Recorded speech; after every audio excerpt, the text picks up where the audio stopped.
के मस्ती एमएस में आप लोगों का स्वागत है।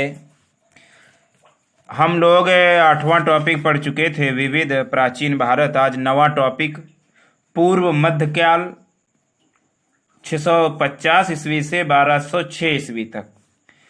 पूर्व मध्यकाल 650 से 1206 ईस्वी तक, इसका पहला पार्ट है उत्तर भारत राजपूत काल। उत्तर भारत राजपूत काल पहला पार्ट है। इसके 20 क्वेश्चन होंगे और उसके बाद लूसेंट बुक का एक्सप्लेन होगा राजपूत राजवंशों की, राजपूत के बारे में। तो पहला क्वेश्चन है, पूर्व मध्यकालीन भारतीय इतिहास में, पूर्व मध्यकालीन भारतीय इतिहास में 750 ईस्वी से 1200 ईस्वी तक का समय मुख्यतः माना जाता है उत्तर भारत के संदर्भ में।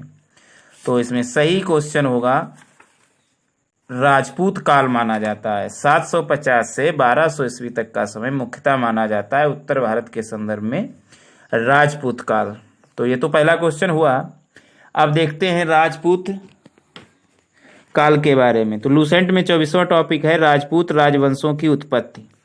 पहला वंश है गुर्जर प्रतिहार वंश। गुर्जर प्रतिहार वंश लूसेंट में बताया गया है। मालवा का शासक नांग भट्ट प्रथम गुर्जर प्रतिहार वंश का संस्थापक था। मालवा का शासक नांग भट्ट प्रथम गुर्जर प्रतिहार वंश का संस्थापक था। नांग भट्ट द्वितीय को राष्ट्रकूट सम्राट गोविंद तृतीय ने हराया था। नांग भट्ट द्वितीय को राष्ट्रकूट सम्राट गोविंद तृतीय ने हराया था। प्रतिहार वंश का सर्वाधिक शक्तिशाली एवं प्रतापी राजा मिहिर भोज था। प्रतापी और सर्वाधिक शक्तिशाली मिहिर भोज था। मिहिर भोज ने अपनी राजधानी कन्नौज में बनाई थी। वह विष्णु भक्त था। उसने विष्णु के सम्मान में आदिवारा की उपाधि ग्रहण की। आदिवारा की उपाधि ग्रहण की थी। राजशेखर प्रतिहार शासक महेंद्रपाल के दरबार में रहते थे। राजशेखर जो थे, जिन्होंने मीमांसा वगैरह लिखी थी, कर्पूर मंजरी भी लिखी थी, तो वो महेंद्रपाल के दरबार में रहते थे। इस वंश का यानी प्रतिहार वंश का, गुर्जर प्रतिहार वंश का अंतिम राजा यशपाल 1036 ईस्वी था। मतलब 1036 ईस्वी में जो राजा हुआ वो था यशपाल। दिल्ली नगर की स्थापना तोमर नरेश अनंगपाल ने 11वीं सदी के मध्य में की थी। दिल्ली नगर की स्थापना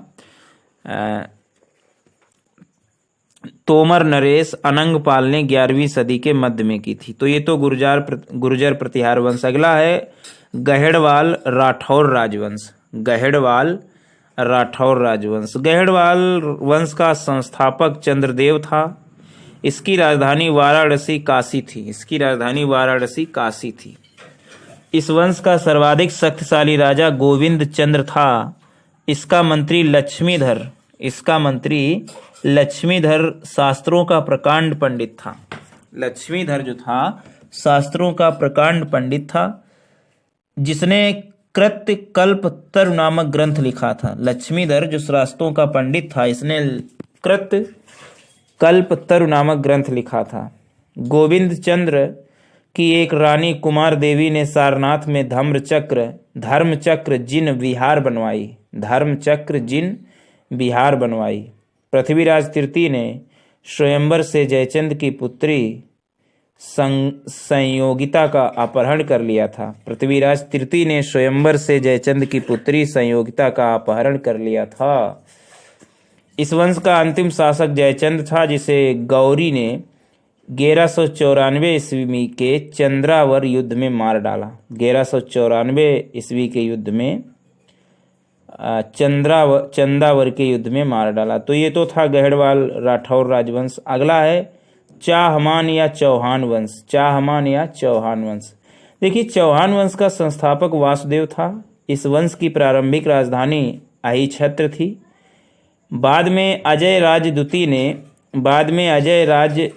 ने अजमेर नगर की स्थापना की और उसे राजधानी बनाया। अजय राज द्वितीय ने अजमेर नगर की स्थापना की और उसे राजधानी बनाया।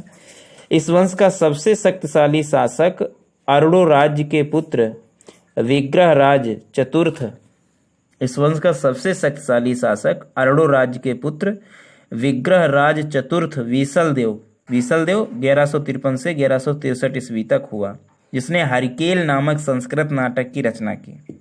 विग्रहराज चतुर्थ विसलदेव हुआ जिसने हरिकेल नामक संस्कृत नाटक की रचना की।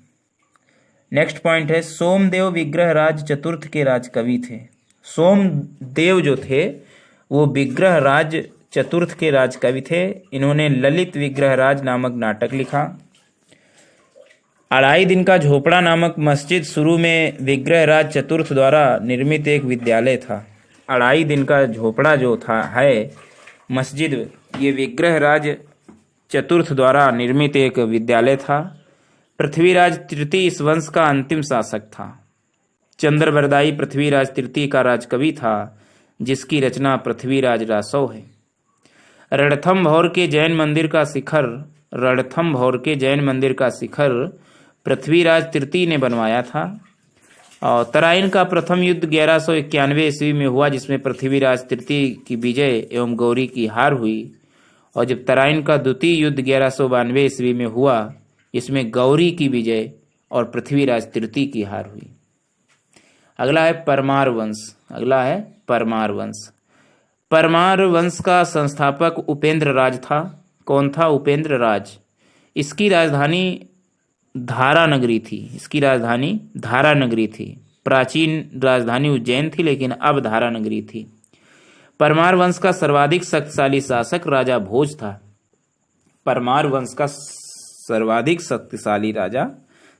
राजा भोज था। अच्छा, राजा भोज ने भोपाल के दक्षिण में भोजपुर नामक झील का निर्माण भी करवाया था।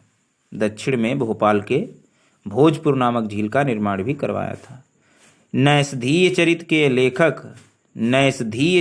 लेखक श्रीहर्ष एवं प्रबंध चिंतामणि के लेखक मेरुतुंग थे। नैषधीय चरित के लेखक श्रीहर्ष एवं प्रबंध चिंतामणि के लेखक मेरुतुंग थे। राजा भोज ने चिकित्सा, गणित एवं व्याकरण पर अनेक ग्रंथ लिखे। भोजकृत युक्तिकल्पतरु में वास्तुशास्त्र के साथ साथ विविध वैज्ञानिक यंत्रों व उनके उपयोग का उल्लेख है। अगला है नव साहसंग चरित के रचयिता पद्मगुप्त, 10 रूपक के रचयिता धनंजय, धनिक, हलायुद्ध एवं अमित गति जैसे विद्वान वाक्यपति मुंज के दरबार में रहते थे। ध्यान दें, नव सहसंग चरित के रचयिता पद्मगुप्त, 10 रूपक के जो रचयिता धनंजय हैं, धनिक, हलायुद्ध एवं अमित गति जैसे विद्वान वाक्यपति मुंज के दरबार में रहते थे। कविराज की उपाधि से विभूषित शासक था राजा भोज। भोज ने अपनी राजधानी में सरस्वती मंदिर का निर्माण करवाया था। इस मंदिर के परिसर में संस्कृत विद्यालय भी खोला गया था। राजा भोज के शासनकाल में धारा नगरी विद्या एवं विद्वानों का प्रमुख केंद्र थी। भोज ने चित्तौड़ में त्रिभुवन नारायण मंदिर का निर्माण करवाया। भोजपुर नगर की स्थापना राजा भोज ने की थी और त्रिभुवन नारायण मंदिर का चित्तौड़ में निर्माण भोज ने करवाया। परमार वंश के बाद तोमर वंश का, उसके बाद चहमान वंश का और अंततः 1297 ईस्वी में अलाउद्दीन खिलजी के सेनापति नसरत खां और उलुग खां ने मालवा पर अधिकार कर लिया। तो ये तो था परमार वंश। अगला है चंदेल वंश। देखिए, प्रतिहार साम्राज्य के पतन के बाद बुंदेलखंड की भूमि पर चंदेल वंश का स्वतंत्र राजनीतिक इतिहास प्रारंभ हुआ। बुंदेलखंड का प्राचीन नाम जेजाक भोक्ति है। भोक्ति तो जानते ही हो, जेजाक भोक्ति। चंदेल वंश का संस्थापक ननुक था 831 ईस्वी में। ननुक। इसकी राजधानी खजुराहो थी। प्रारंभ में इसकी राजधानी कालिंजर महोबा थी, लेकिन बाद में इसकी राजधानी खजुराहो हो गई। राजा धंग ने अपनी राजधानी कालिंजर से खजुराहो में स्थानांतरित की थी। मतलब जो कालिंजर महोबा राजधानी थी चंदेल वंश की, तो राजा धंग जब हुए चंदेल वंश के राजा, तो इन्होंने खजुराहो में अपनी राजधानी स्थानांतरित कर ली। चंदेल वंश का प्रथम स्वतंत्र एवं सबसे प्रतापी राजा यशोवर्मन था। यशोवर्मन ने कन्नौज पर आक्रमण कर प्रतिहार राजा देवपाल को हराया था। उससे एक विष्णु की प्रतिमा प्राप्त की, जिसे उसने खजुराहो के विष्णु मंदिर में स्थापित की। यशोवर्मन ने धंग ने जिन्ननाथ, विश्वनाथ, वैद्यनाथ मंदिर का निर्माण कराया। धंग जो जिसने राजधानी कलिंजर से खजुराहो की थी, उसने जिन्ननाथ, विश्वनाथ व वैद्यनाथ मंदिर का निर्माण करवाया। कंदरिया महादेव मंदिर का निर्माण धंग देव द्वारा 999 ईस्वी में किया गया। कंदरिया महादेव का मंदिर चंदेल वंश के राजा धंग द्वारा 999 ईस्वी में कराया गया। धंग ने गंगा एवं जमुना के संगम में शिव की आराधना करते हुए अपने शरीर का त्याग किया।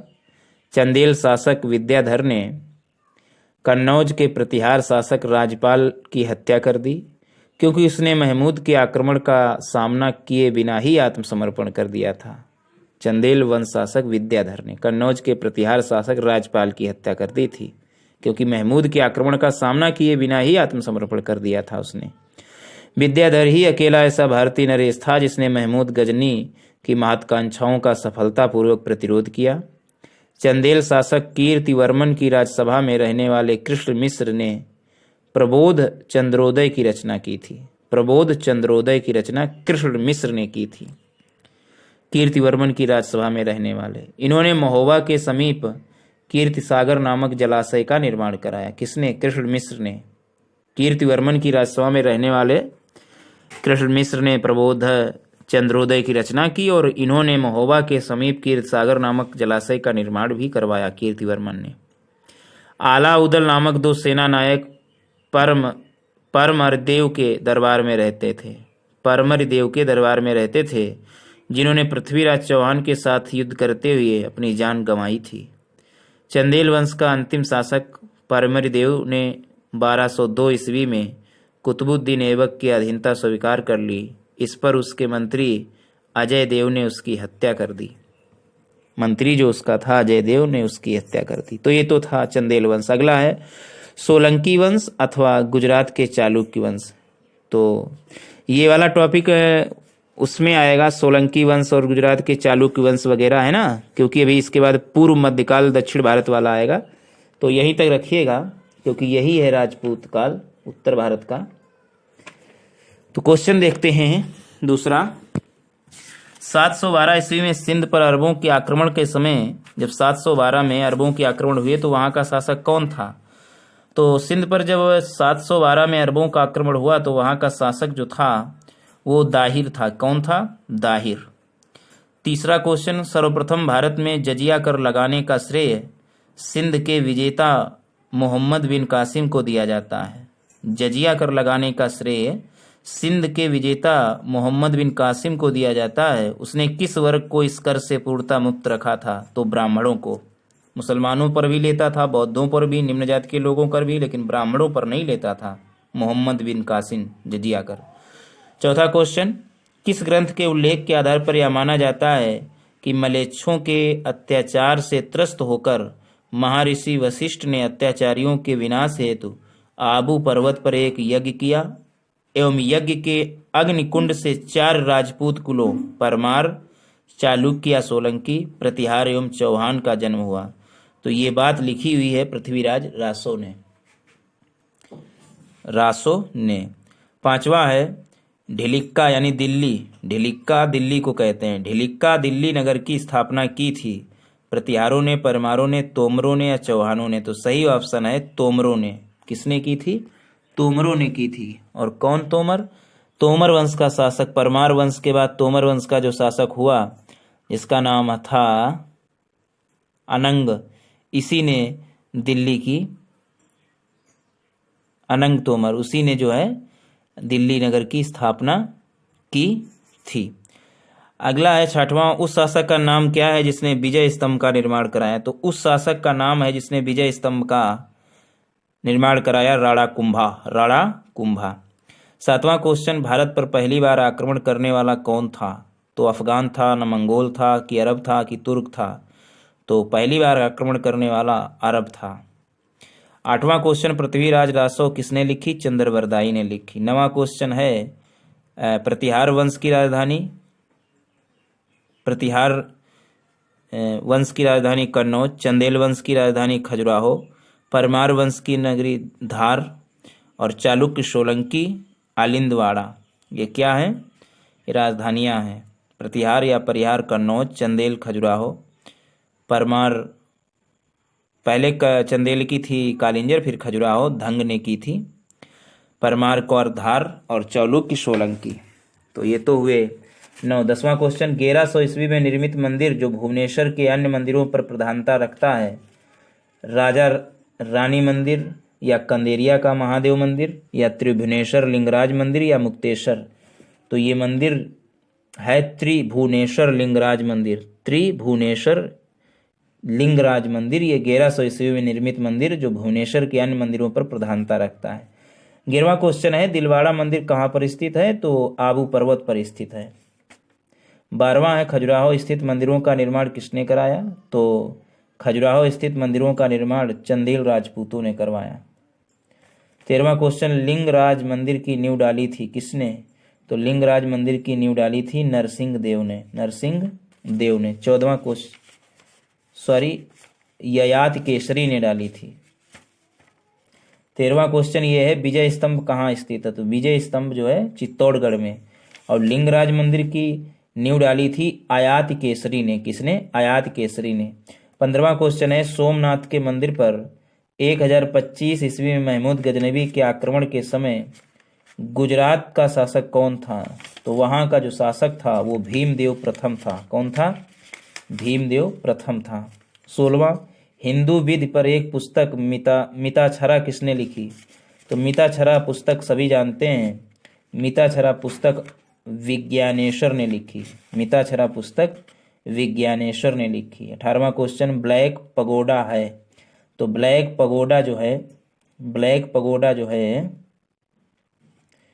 ब्लैक पगोडा जो है वो कोणार्क में है। ब्लैक पगोडा जो है कोणार्क में है। 18वां क्वेश्चन, राजवंश और राजधानी, चौहान या चाहमान की राजधानी जो है वो अजमेर है। गढ़वाल या राठौर राजवंश की राजधानी कन्नौज है। गुहिलौत या सिसोदिया वंश की राजधानी चित्तौड़ है। कलचुरी या हाय की राजधानी त्रिपुरी है। कलचुरी हाय की राजधानी त्रिपुरी है। 19वां क्वेश्चन, राजस्थान के इतिहास का प्रेरता किसे कहा जाता है? तो राजस्थान के इतिहास का प्रणेता कहा जाता है कनिंघम को। किसे? कनिंघम को कहा जाता है, कि विलियम जोन्स को, कि जदुनाथ सरकार को, कि कर्नल टॉड को।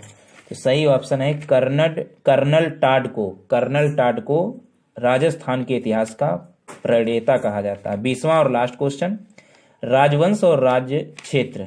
सूची 2 है, एक में राजवंश, एक में राज्य क्षेत्र। तो 20वां क्वेश्चन है, चौहान दिल्ली व अजमेर राज्य क्षेत्र, प्रतिहार कन्नौज राज्य क्षेत्र, परमार मालवा राज्य क्षेत्र, चालुक्य या कठियावाड़ क्षेत्र। तो आप इसमें देखिएगा, चौहान का दिल्ली व अजमेर राज्य क्षेत्र है, प्रतिहार का कन्नौज है और परमार का मालवा है और चालुक्य या सोलंकी का कठियावाड़ है। तो ये तो 20 क्वेश्चन हुए। लूसेंट बुक से 4 वंश हुए। तो ये हुआ। नेक्स्ट पार्ट में आप किरण बुक से भी देख लेते हैं राजपूत वंश के बारे में। पहला वंश दिया है गहड़वाल वंश, जैसा क्योंकि हम एक्सप्लेन तो कर चुके हैं लेकिन देख लेते हैं। जिसमें गुर्जर प्रतिहार वंश दिया था लूसेंट वाली में, और इसमें दिया है गहड़वाल वंश। कोई बात नहीं, देखते हैं। 1080 से 85 ईस्वी में चंद्रदेव ने राष्ट्रकूट शासक गोविंद को हराकर गहड़वाल वंश की स्थापना की। किसने? चंद्रसेन ने।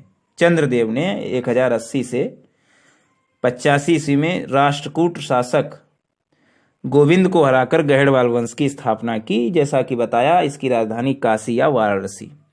गहड़वाल शासकों के अन्य नाम काशी नरेश नाम से जाना जाता है। गहड़वालों की राजधानी कन्नौज थी। चंद्रदेव ने मुस्लिमों से तुरस्क दंड नामक कर वसूल किया। तुरक तुरस्कंड नामक कर वसूल किया। गहड़वाल वंश का महानतम शासक गोविंद चंद्र था। कौन था? गोविंद चंद्र था। लुसेंट में इनकी राजधानी वाराणसी, काशी दिखाया है, इसमें कन्नौज दिखाया है, आप मतभेद मत हुइए। गोविंद चंद्र था और गोविंद चंद्र का मंत्री लक्ष्मीधर था, जिसने कृत्य कल्पतरु नामक पुस्तक लिखी थी, कृत्य कल्पतरु नामक ग्रंथ की रचना की। गहड़वाल वंश का अंतिम शासक जयचंद्र था, जो 1070 ईस्वी में गद्दी पर बैठा था। जयचंद्र की पुत्री संयोगिता का अपहरण पृथ्वीराज चौहान ने किया था। 1193-94 ईस्वी में चंदावर के युद्ध में मोहम्मद गौरी ने जयचंद को पराजित कर उसकी हत्या कर दी। संस्कृत का प्रसिद्ध कवि लक्ष्मीधर जयचंद के दरबार में रहता था। श्री हर्ष ने नयसद चरित ग्रंथ की रचना की। श्री हर्ष ने नयसद चरित ग्रंथ की रचना की। जयचंद्र का पुत्र हरिश्चंद्र मोहम्मद गौरी के अधीन शासन करता रहा। हरिश्चंद्र जो है मोहम्मद गौरी के अधीन शासन करता रहा। तो ये तो गहड़वाल वंश। अगला है चौहान वंश। चौहान वंश की स्थापना वासुदेव ने 6ठी सदी के अंत में अजमेर के निकट। चौहान वंश की स्थापना वासुदेव ने 6ठी सदी के अंत में अजमेर के निकट शाकंभरी में की। कहाँ की? शाकंभरी में की। वासुदेव ने अपनी राजधानी आइछत्र में स्थापित की, जैसा लुसेंट में भी बताया गया था। चौहान वंश का पहला पूर्ण स्वतंत्र शासक वाकपतिराज प्रथम था। वाकपतिराज प्रथम था। राजस्थान के अजमेर नगर की स्थापना अजय राज ने की थी। राजस्थान के अजमेर नगर की स्थापना अजय राज ने की थी। सुल्तान महमूद की सेना को अर्डो राज्य ने अजमेर के निकट हराया। सुल्तान महमूद की सेना को अर्डो राज्य ने अजमेर के निकट हराया। अर्डो राज्य की हत्या उसके पुत्र जगदेव ने की। अजय राज्य जैन धर्म का विरोधी था। अर्डो राज्य की हत्या उसके पुत्र जयदेव ने की और अजय राज्य जो है वो जैन धर्म का विरोधी था। विग्रह राज तृतीय की रचना का नाम हरिकेल था। ये कवि हुए हैं विग्रह राज तृतीय की रचना जो है वो हरिकेल नाटक है। विग्रह राज तृतीय का दरबारी कवि सोमदेव था। विग्रह राज तृतीय ने रचना एक रखी है हरिकेल, इनका दरबारी कवि जो था सोमदेव था। चौहान वंश का सबसे शक्तिशाली राजा विग्रह राज चतुर्थ, जिसने 1153 से 63 तक शासन किया। 1153 से 63 तक शासन किया।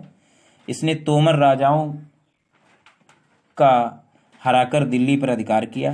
2.5 दिन का झोपड़ा नामक मस्जिद शुरू में विग्रह राज चतुर्थ द्वारा निर्मित एक विद्यालय था। सोमदेव ने ललित विग्रह ग्रंथ की रचना की। सोमदेव ने ललित विग्रह ग्रंथ की रचना की। चौहान वंश का अंतिम शासक पृथ्वीराज तृतीय था। चंदेल शासक परमारदेव को पृथ्वीराज तृतीय ने हराया था, जिसमें आल्हा एवं ऊदल मारे गए थे। 1191 में पृथ्वीराज तृतीय एवं मोहम्मद गौरी के बीच तराइन का प्रथम युद्ध हुआ, जिसमें मोहम्मद गौरी की हार हुई। 1192 में पृथ्वीराज एवं मोहम्मद गौरी के बीच तराइन का द्वितीय युद्ध हुआ, जिसमें पृथ्वीराज चौहान की हार हुई। मोहम्मद गौरी ने पृथ्वीराज चौहान के पुत्र गोविंद को अपनी अधीनता में अजमेर का शासक बनाया। पृथ्वीराज चौहान का दरबारी कवि चंद्रबरदाई था। चंद्रबरदाई ने पृथ्वीराज रासो नामक ग्रंथ की रचना की थी। प्राचीन भारत का प्रथम हिंदी कवि चंद्रबरदाई को कहा जाता है। हिंदी भाषा का प्रथम महाकाव्य पृथ्वीराज रासो को कहा जाता है। हिंदी भाषा का प्रथम महाकाव्य पृथ्वीराज रासो को कहा जाता है। राजकवि जयानायक द्वारा पृथ्वीराज विजय की रचना की गई। जयानायक राजकवि जो जयानायक थे वो भी जो है पृथ्वीराज विजय की उन्होंने रचना की। दरबारी कवि चंद्रबरदाई थे, लेकिन राजकवि जयानायक थे। रणथंभौर के जैन मंदिर का शिखर पृथ्वीराज चौहान ने बनवाया था। रणथंभौर के जैन मंदिर का शिखर पृथ्वीराज चौहान ने बनवाया था। तो ये तो है चौहान वंश। अगला है परमार वंश। परमार वंश में 5 लोगों के नाम है: उपेंद्र, सियक, मुंज, सिंधुराज, भोज। उपेंद्र, सियक, मुंज, सिंधुराज, भोज। तो परमार वंश का संस्थापक तो उपेंद्र कृष्णराज था। उपेंद्र या कृष्णराज, 2 नाम है, उपेंद्र या कृष्णराज था। परमारों की प्रारंभिक राजधानी उज्जैन थी, जबकि बाद में परमारों की राजधानी धारा या धार बन गई। परमार वंश का प्रथम स्वतंत्र एवं प्रतापी शासक सियक था। कौन था? सियक। प्रारंभिक परमार राष्ट्रकूटों के सामंत थे। प्रारंभिक परमार राष्ट्रकूटों के सामंत थे। हूणों को परमार शासक मुंज ने हराया था। हूणों को परमार शासक मुंज ने हराया था, जो तृतीय शासक था। मुंज ने कल्याणी के चालुक्य शासक तैलदूती को 6 बार पराजित किया था, 6 बार पराजित किया था। मुंज की राजसभा में नव सहसांक चरित के लेखक पद्मगुप्त परिमल, 10 रूपक के लेखक धनंजय तथा यशो रूपवलोक के रचयिता धनिक विद्यमान थे। मुंज की राजसभा में नव सहसांक चरित के लेखक पद्मगुप्त परिमल, 10 रूपक के लेखक धनंजय तथा यशो रूप लोक के रचयिता धनिक विद्यमान थे। मुंज का छोटा भाई सिंधुराज 995 ईस्वी में गद्दी पर बैठा। मुंज का छोटा भाई सिंधुराज 995 ईस्वी में गद्दी पर बैठा। सिंधुराज ने कुमार नारायण एवं सहसांक की उपाधि धारण की थी। सिंधुराज ने कुमार नारायण एवं सहसांक की उपाधि धारण की थी। मुंज ने श्री वल्लभ, पृथ्वी वल्लभ एवं अमोघ वर्ष उपाधि धारण की थी। मुंज जो शासक था उसने श्री वल्लभ, पृथ्वी वल्लभ एवं अमोघ वर्ष उपाधि धारण की थी। धार नगरी को भोज परमार ने स्थापित किया एवं उसे अपनी राजधानी बनाई।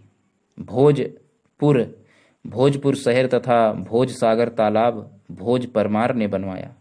भोज परमार ने केदारेश्वर, सोमेश्वर, सोमनाथ, रामेश्वर तथा सुंडार आदि मंदिरों का निर्माण कराया।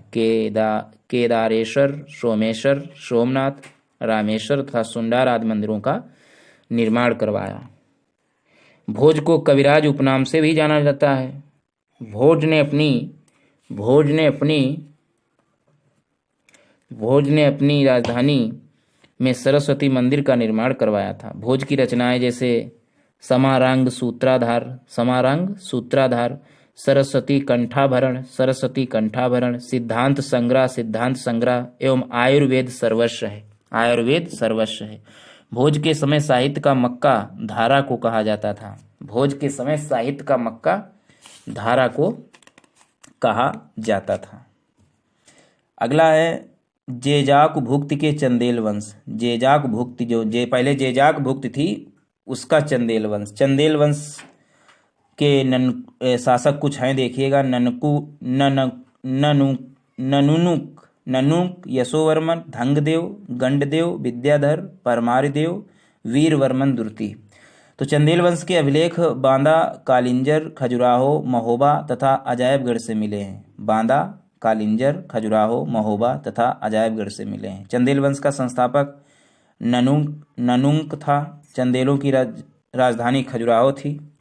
प्रारंभिक राजधानी कालिंजर या महोबा थी। खजुराहो के प्रसिद्ध चतुर्भुज मंदिर का निर्माण यशोवर्मन ने कराया था, जो चंदेल वंश का है। यशोवर्मन ने अपनी राजधानी महोबा बनाई। प्रतिहार राजा देवपाल को यशोवर्मन ने हराया था और उसी से इसने विष्णु प्रतिमा छीनकर लगाई थी खजुराहो के मंदिर में। चंदेल वंश का सबसे प्रसिद्ध राजा धंगदेव हुआ। धंगदेव ने प्रयाग संगम में जल समाधि ले ली थी। धंगदेव ने विश्वनाथ, वैद्यनाथ तथा जिननाथ मंदिरों का निर्माण कराया। चंदेल शासकों द्वारा बनवाए गए मंदिर खजुराहो में हैं। शाही वंश की सहायता के लिए महमूद गजनवी के विरुद्ध गंडदेव ने सेना भेजी। शाही वंश की सहायता के लिए महमूद गजनवी के विरुद्ध गंडदेव ने सेना भेजी। गंडदेव ने अपने लड़के विद्याधर को प्रतिहार शासक राजपाल को दंडित करने हेतु भेजा। विद्याधर ने त्रिलोचन पाल को कन्नौज का शासक बनाया। आला एवं उदल नामक योद्धा परमारदेव के दरबार में रहते थे। चंदेल वंश का अंतिम शासक वीरवर्मन द्वितीय था। अंतिम रूप से 1309 ईस्वी में अलाउद्दीन खिलजी ने चंदेल राज्य को अपने साम्राज्य में मिला लिया। चंदेलों द्वारा निर्मित कंदरिया महादेव मंदिर सर्वाधिक प्रसिद्ध है, जिसका निर्माण धंगदेव ने कराया था। चंदेल राजाओं ने ही सर्वप्रथम देवनागरी लिपि का प्रयोग अपने लेखों में करवाया था। तो ये तो 4 वंश हुए। आगे इसमें भी किरण में भी गुजरात के सोलंकी वगैरह हैं और आगे सोलंकी वंश, गुजरात के चालुक्य वंश, ये नेक्स्ट पार्ट में आएंगे। Thanks for watching.